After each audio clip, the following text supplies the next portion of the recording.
Shabbat Shalom mes très chers amis, on est Parashat Ba'alotecha, 5783, Medaber Israël Chaviv Mira Anana. La paracha s'ouvre sur un pasouk. Daber el Aaron, Va'amarte ela, parle à Aaron et dis-lui, Ba'alotecha et anerot, quand tu feras monter les nérotes de la menorah, El moul pnei ha-menorah yehiru shivat anerot. Vers la face de la menorah brilleront les 7 nérotes. Et le pasouk poursuit, Vayasken Aharon, El moul pnei ha-menorah ele nerotea. Ainsi fit Aaron, vers la face de la menorah, il fit monter les flammes des lampes. Ainsi fit Aaron. Évidemment qu'Aaron allait allumer comme ce que lui disait Moshe Rabbeinu.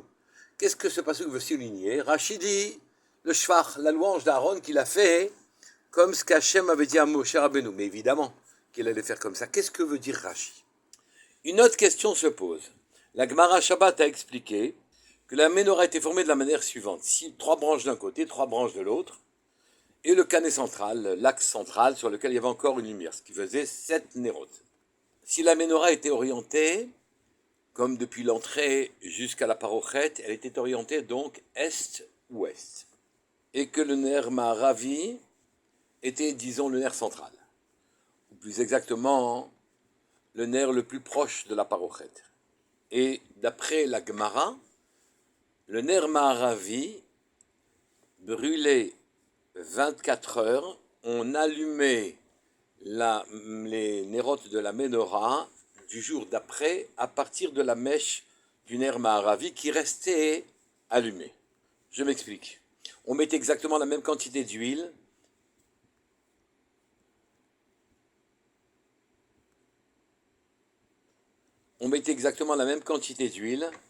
dans toutes les nérotes.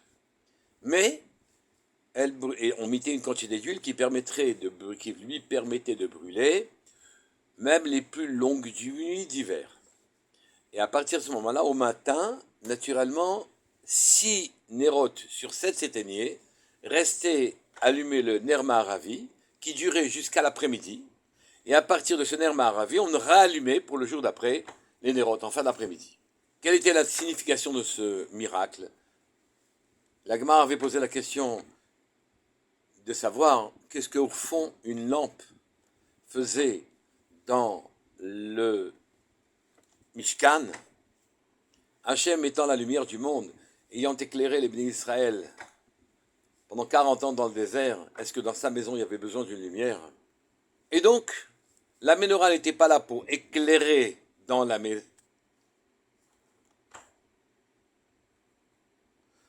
maison d'Hachem. La menorah était là pour nous envoyer un message particulier, pour nous signifier un message particulier. C'est que la Shrina, la présence divine, était en Israël. Et la preuve était que ce nerf qui n'avait reçu qu'autant d'huile que les nérotes précédentes, les autres nérotes, alors à ce moment-là brûlait quasiment le double du temps, et le même nerf, tout le temps, qui était un miracle qui montrait qu'Hachem était présent dans Israël. Donc la menorah était là pour nous rappeler la présence divine et sa proximité avec son peuple, le peuple d'Israël. Pas pour éclairer la maison d'Hachem. On a dit pareil que Moshe Rabbeinu avait quelques difficultés à comprendre comment fabriquer la menorah et que Hachem le lui avait indiqué comment faire, mais on ne comprend pas la difficulté de Moshe Rabbeinu. Moshe Rabbeinu en vérité avait du mal à comprendre comment de la chokhma, de la spiritualité pourrait venir sur quelque chose de matériel. Donc la menorah, d'un côté, est là pour nous enseigner la proximité d'Hachem qui est chez nous, qui vient chez nous. Et de l'autre côté, pour nous enseigner que même dans un corps matériel, de la chokhma divine pourrait venir. Comment régler ces deux idées-là? Je devrais ajouter une question. D'après la Gemara, les mèches qui précèdent et les mèches qui suivent le ner Ma'aravi étaient toutes dirigées vers le ner Ma'aravi, vers le ner central. Et le ner Ma'aravi lui-même était dirigé vers la parochet. Comme si l'huile et la flamme n'étaient là que pour habiller un message particulier.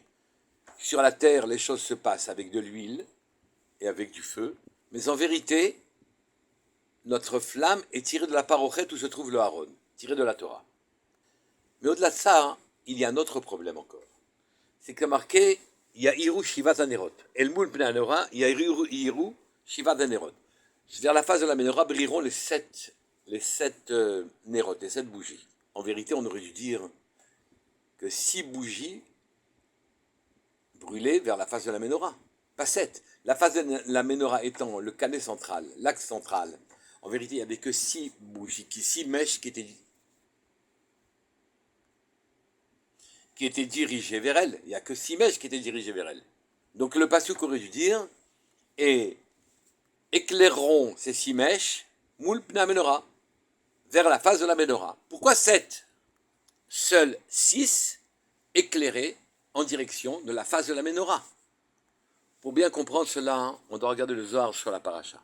Reprenons le passouk, c'est marqué Daber el Aaron ve'amarta elav be'alotecha et hanerot el moul pnei hamenorah.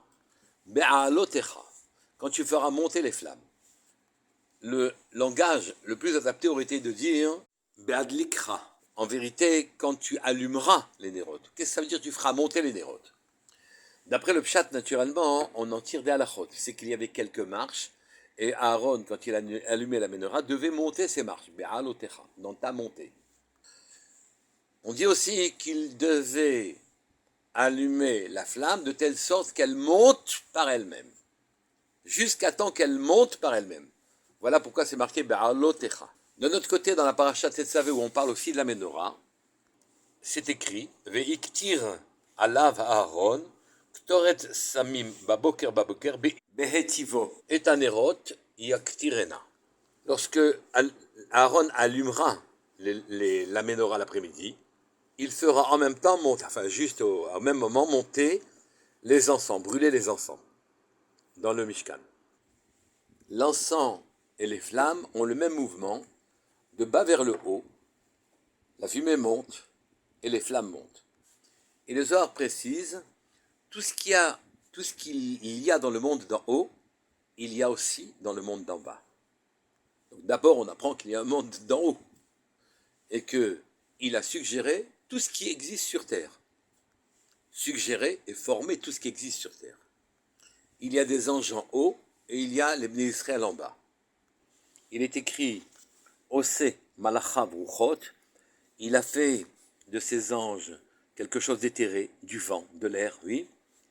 Besha'ata de nachatin letata, quand ils descendent en bas, mitlabeshe bilvusha de hay alma. Ils s'habillent des habits de ce monde-ci. Même les malachim, quand ils descendent sur terre, prennent une forme physique, une forme terrestre. Et donc, malheur à ceux qui disent que la Torah n'est qu'un récit des événements, des histoires, des conseils, des bonnes attitudes qui nous sont conseillées. Car la Torah est quelque chose de très élevé, qui quand elle a dû descendre sur terre pour pouvoir venir nous enseigner le bon derrière, la manière de se comporter, il a fallu qu'elle s'habille. Elle s'habille en récit, en histoire, en mots. Car rien de ce qui est dans les mondes d'en haut ne peut descendre en bas, si ce n'est en épousant les us et coutumes du monde dans lequel elle entre. Mais ce monde d'en haut est vite oublié. Pourquoi? Parce qu'il n'est pas visible. Or, l'essentiel est invisible pour les yeux, mais c'est l'essentiel. La nécessité d'habiller tout ce qui descend sur terre d'un habit terrestre provoque malheureusement un aveuglement. C'est que les gens ne regardent que l'habit. Ils ne regardent pas ce qui est revêtu. Et pour qu'on n'oublie pas que Hachem est parmi les Bnei Israël, il est chez son peuple, Hachem a fait un miracle. Et donc, systématiquement, tous les jours, pendant une longue période, le même nerf, alimenté de beaucoup moins d'huile, brûlait quasiment 2 fois plus. Ceci nous apprend aussi qu'est-ce qu'est la chokhma véritable. Ce que vient nous enseigner la Menorah, c'est que l'on doit avoir en conscience permanente que ce que nous voyons sur terre n'est que l'habit de ce qui est dans les cieux là-haut. Et que nos regards doivent être dirigés vers le haut. Et que c'est cela, la véritable chokhma, ne pas oublier ce que cachent les vêtements terrestres. De la même manière, la Torah, il faut comprendre qu'elle a un gouffre, un corps. C'est lui qui est descendu sur terre. Ce sont les récits des choses. Ou bien les conseils pratiques, ou bien les mitzvot, ce qu'il faut faire, ne sont qu'en vérité que le vêtement terrestre de quelque chose qui est céleste. Notre conscience doit monter du bas vers le haut, en suivant la flamme ou la fumée des encens. Et c'est ça qui fera redescendre la véritable chorma. Maintenant, on peut comprendre pour quelle raison la Torah a dit El moul pnei amenora yahiru shivat anerot. Vers la face de la menorah brûleront les 7 bougies. C'est qu'en vérité, les nérotes brûlent, la face de la menorah c'est vers le haut, elles brûlent vers le haut, et elles éclairent la menorah qui est en haut, l'équivalent spirituel de la menorah qui est en haut, qui nous est suggéré par la forme de la menorah en bas. Elles allument la menorah d'en haut, et quand la menorah d'en haut est allumée par le geste que nous avons fait d'allumer la menorah d'en bas, que Aaron a fait d'allumer la menorah d'en bas, alors descendent des mouchines sur nous, descendent la grandeur, la véritable chorma descend sur nous qui vient nous réjouir. Et cette fois-ci, les 6 nérotes latérales ont beau être dirigées vers le nerf central, elles sont toutes dirigées vers le haut pour allumer la menorah d'en haut et faire descendre ce que l'on doit faire descendre. C'est en vérité toutes nos vies que nous avons ici. Faire descendre le mazal, faire descendre la bracha, faire descendre la lumière. Et c'est ça qui fait de notre vie une grande vie. C'est ça que l'on veut dire dans la Gemara, qu'Akadosh a voulu montrer à son peuple, et au peuple de la terre d'une manière générale, qu'il est tout le temps en Israël, en entretenant un miracle permanent, une lumière permanente qui ne cessait de brûler. Shabbat Shalom Mevorach, Kol Tov.